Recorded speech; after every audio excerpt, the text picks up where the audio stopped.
जरूर बताना चाहता हूँ। साथियों, असम में एक पक्षी पाया जाता है। उस पक्षी का नाम है हरगिला। हरगिला एक दुर्लभ पक्षी है। ये प्रकृति को स्वच्छ रखने में अहम भूमिका निभाता है। लेकिन असम के कुछ इलाकों में लंबे समय तक इसे अशुभ माना जाता था। लोग इसे अपने आसपास देखना पसंद नहीं करते थे। कई बार उन पेड़ों को भी काट दिया जाता था जिन पर हर गिला के घोंसले बने होते थे। सोचिए, एक ऐसा पक्षी जो पर्यावरण की सफाई में मदद करता है, वही हर गिला लोगों के डर का शिकार बन गया था। इसी दौरान जीव वैज्ञानिक पूर्णिमा देवी बर्मन ने ये सब देखा। उन्होंने लोगों के मन में बैठी गलत धारणा को बदलने का संकल्प लिया। उन्होंने महिलाओं से बात की।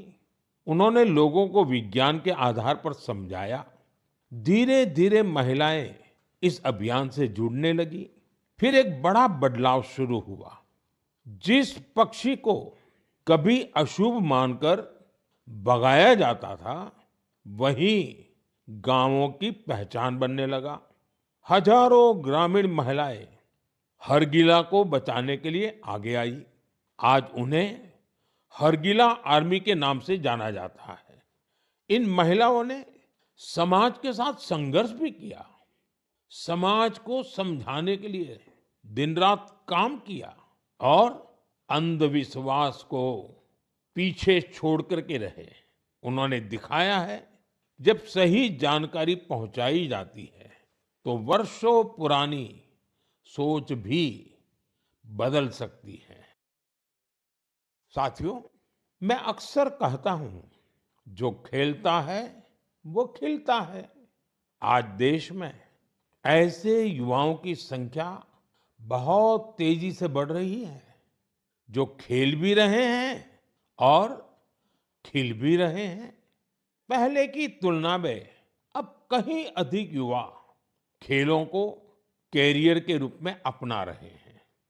मुझे नागालैंड के दो ऐसे प्रयासों के बारे में जानकारी मिली है जो बहुत दिलचस्प है।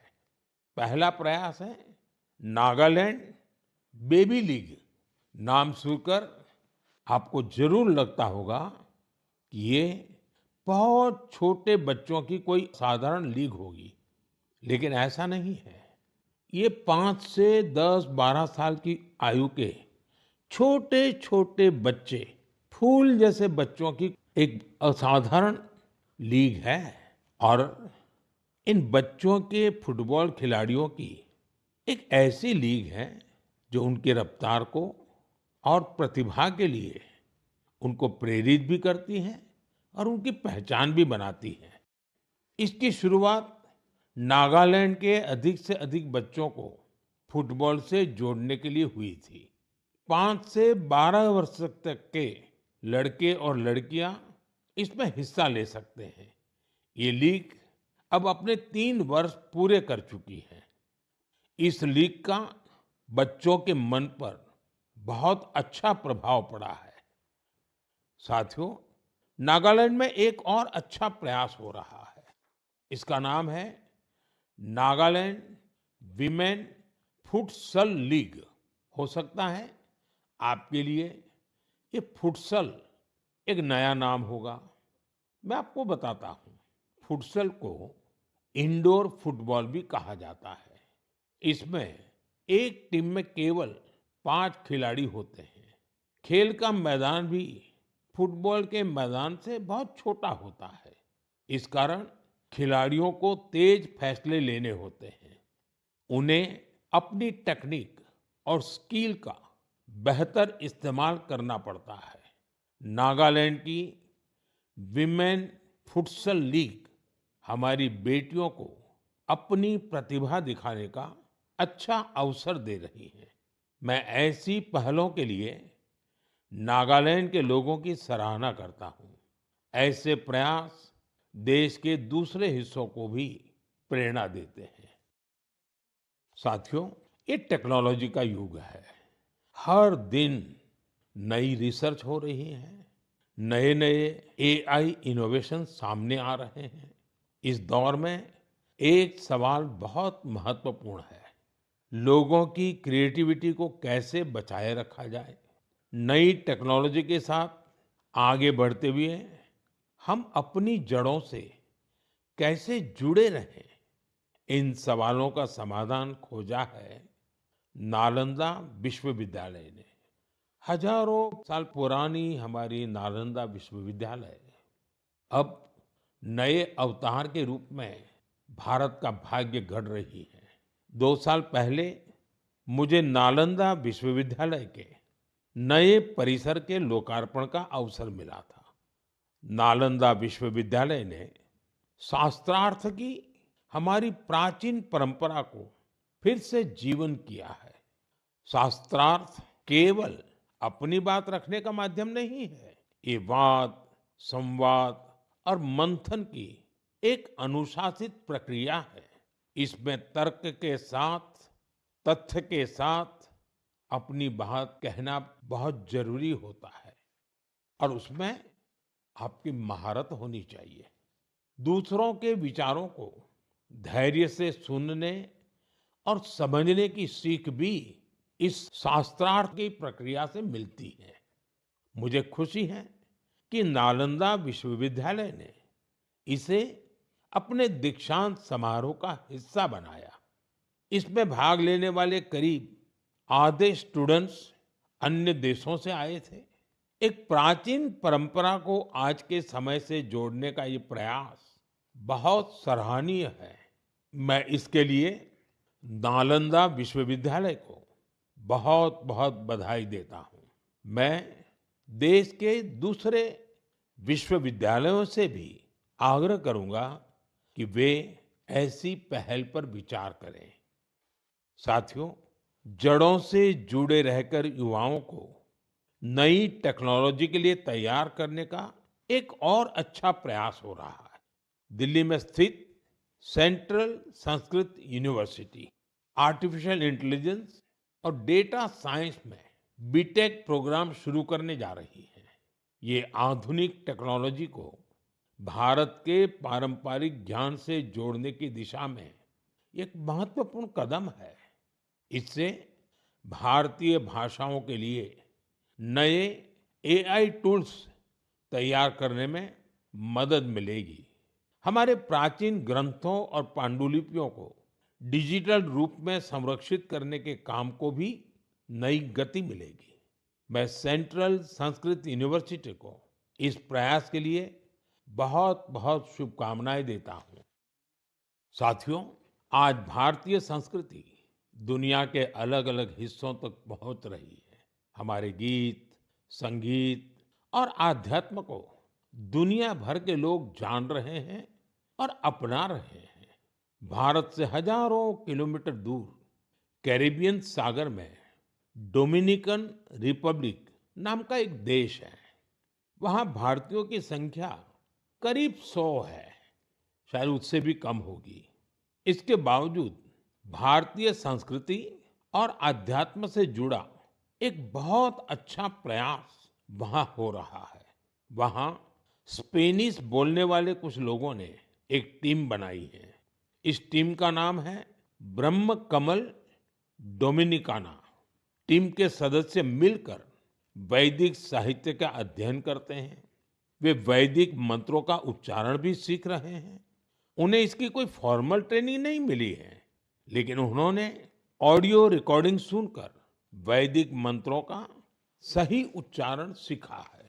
आज वे कई मंत्रों का बहुत अच्छे से जाप कर लेते हैं। इनमें पुरुष सूक्तम, श्री सूक्तम, श्री रुद्रम, दुर्गा सूक्तम और देवी महात्म्य शामिल है।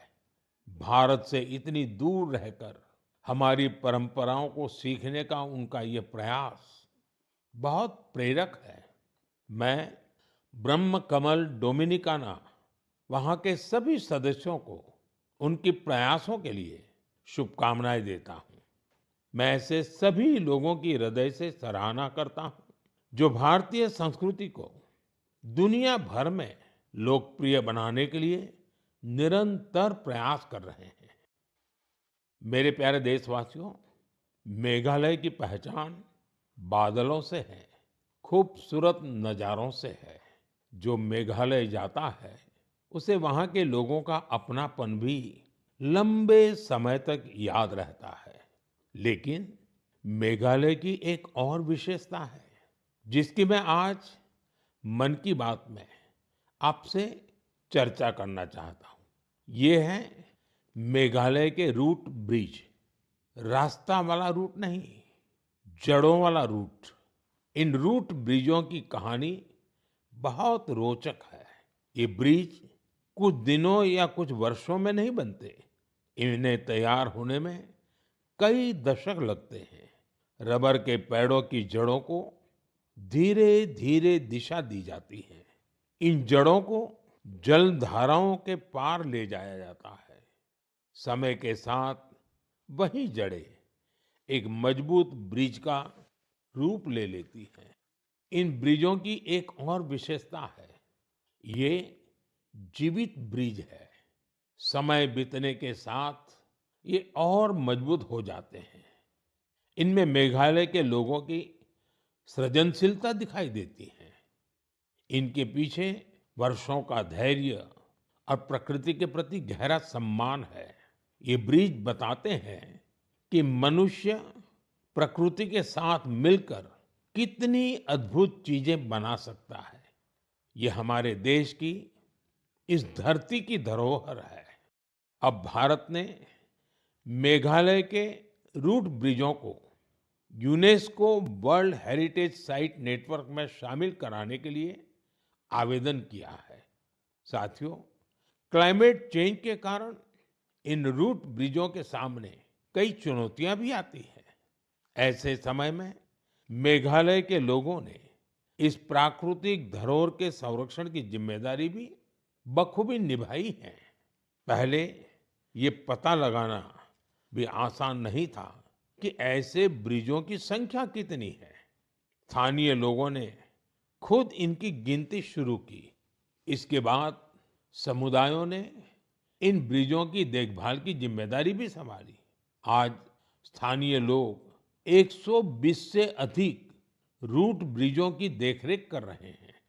कुछ टीमें हर साल इन पुलों की स्थिति की जांच करती हैं। कुछ लोगों ने आसपास के क्षेत्र को मजबूत बनाने के लिए नर्सरी भी तैयार की है। इस तरह के इनके संरक्षण के लिए एक पूरा इकोसिस्टम तैयार हो गया है। आपने देखा होगा, इस वर्ष हैली वारजी को पद्म अवार्ड से सम्मानित किया गया है। उन्होंने अपने जीवन के 50 से अधिक वर्ष इन रूट ब्रिजों की देखभाल में लगाए हैं। उनका समर्पण हम सभी के लिए प्रेरणादायक है। साथियों, आपने कभी इन रूट ब्रिजों की यात्रा की हो तो उनकी तस्वीरें सोशल मीडिया पर जरूर साझा कीजिए। आपकी तस्वीरें दूसरे लोगों को भी मेघालय की इस अनोखी धरोहर के बारे में जानने के लिए प्रेरित करेगी। मेरे प्यारे देशवासियों, हम सभी चाहते हैं कि हमारा गांव साफ सुथरा हो, हमारा शहर सुंदर दिखे। लेकिन शायद ही कभी रुककर ये सोचा जाता है कि हमारे आसपास जो कचरा जमा होता है, कौन उसे साफ करता है। ज्यादातर लोग तो यही मानकर चलते हैं कि ये किसी और की जिम्मेदारी है और वो ही सफाई करेगा। लेकिन हमारे बीच कुछ ऐसे भी लोग होते हैं जो अपनी सोच से हमें बहुत प्रेरित करते हैं। मुझे मध्य प्रदेश के राजगढ़ जिले के ब्यावरा की कुछ बहनों के बारे में जानने का अवसर मिला। उन्होंने अपने आसपास फैले प्लास्टिक कचरे को हटाने का संकल्प लिया। ये नहीं सोचा कि कोई आकर बदलाव लाएगा। उन्होंने खुद शहर भर से प्लास्टिक कचरा और खाली बोतलें इकट्ठा करना शुरू किया। धीरे धीरे ये प्रयास आगे बढ़ता गया और फिर उस प्लास्टिक को इको ब्रिक्स में बदला जाने लगा। आज इन्हीं इको ब्रिक्स का उपयोग सार्वजनिक स्थानों को सुंदर बनाने में किया जा रहा है। राजगढ़ में पिछले कुछ महीनों में सैकड़ों किलो प्लास्टिक को रिसाइकल करके उनका बेहतर उपयोग किया गया है। यानी जो प्लास्टिक पहले शहर में प्रदूषण फैलाता था, आज वही इन बहनों के प्रयास से शहर की सुंदरता बढ़ाने में योगदान दे रहा है। मैं ब्यावरा की सभी बहनों और इस अभियान से जुड़े साथियों को बधाई देता हूं। मेरे प्यारे देशवासियों, मुझे कई लोगों ने पत्र लिखकर एक खास विषय पर बात करने का सुझाव भेजा है। ये विषय गणेश उत्सव से जुड़ा है। वैसे तो गणेश उत्सव में अभी काफी समय बाकी है, लेकिन लोगों ने ये आग्रह किया है कि इस विषय पर अभी ही बात होनी चाहिए। दरअसल गणेश जी की मूर्तियां बनाने का काम बहुत पहले शुरू हो जाता है। मूर्ति बनाने वाले, मूर्तियों के व्यापार से जुड़े लोग अभी से सक्रिय हो जाते हैं। इसलिए मेरा आप सभी से एक आग्रह है, आप प्रयास करें कि आपके घर, सोसाइटी या आसपास की जगहों पर गणपति बप्पा की जो मूर्ति स्थापित हो, वो हमारे देश की मिट्टी से बनी हो, वो हमारे अपने कुम्हारों और स्थानीय कलाकारों के हाथों तैयार हुई हो। जो लोग गणेश जी की मूर्तियां बनाते हैं, उनसे भी मेरा आग्रह है कि वे मिट्टी की मूर्तियों को प्राथमिकता दें। और जो लोग मूर्तियां खरीदते हैं, वे भी यह जरूर देखें कि गणपति बप्पा की मूर्ति किससे बनी है और किस देश में तैयार हुई है। प्लास्टर ऑफ पेरिस से बनी मूर्तियां बिल्कुल न खरीदें। साथियों, मिट्टी की मूर्तियां पूजा के बाद सहज रूप से पानी में विलीन हो जाती हैं। इससे हमारी नदियां, तालाबों और पर्यावरण की रक्षा होती है। हमारी आस्था भी बनी रहती है और प्रकृति के प्रति हमारा दायित्व भी पूरा होता है। जब हम स्थानीय कारीगरों से मूर्ति खरीदते हैं, हम वोकल फॉर लोकल के संकल्प को मजबूत करते हैं। मुझे विश्वास है इस बार गणेश उत्सव में और ऐसे हर उत्सव में हम ऐसी सारी बातों पर जरूर गंभीरता से सोचेंगे और देश हित में कदम भी उठाएंगे। साथियों, हमारे देश की सबसे बड़ी शक्ति हमारे देश के लोग हैं। देश के अलग-अलग हिस्सों में हो रहे छोटे बड़े प्रयास हमें बहुत कुछ सिखाते हैं। ये प्रयास बताते हैं कि जब मन में संकल्प हो और समाज का साथ मिले, तो कोई भी बड़ा बदलाव लाया जा सकता है। आप अपने आसपास हो रहे ऐसे प्रयासों के बारे में मुझे जरूर लिखते रहिए। अपने विचार और अपने सुझाव भेजते रहिए। हो सकता है आपके आसपास की कोई छोटी सी पहल पूरे देश के लिए प्रेरणा बन जाए। अगले महीने हम फिर मिलेंगे, देशवासियों के कुछ नए प्रयासों की चर्चा करेंगे। तब तक आप अपना और अपने परिवार का ध्यान रखिए। और हाँ, जल संचय तो करना ही करना है। बारिश के पानी की एक एक बूंद को हमें बचाना है। कैच द रेन, ये अभियान जरा भी ढीला नहीं होने देना है। तो मेरा खास आग्रह है, वर्षा का बूंद बूंद पानी हम मिलकर के बचाएं। बहुत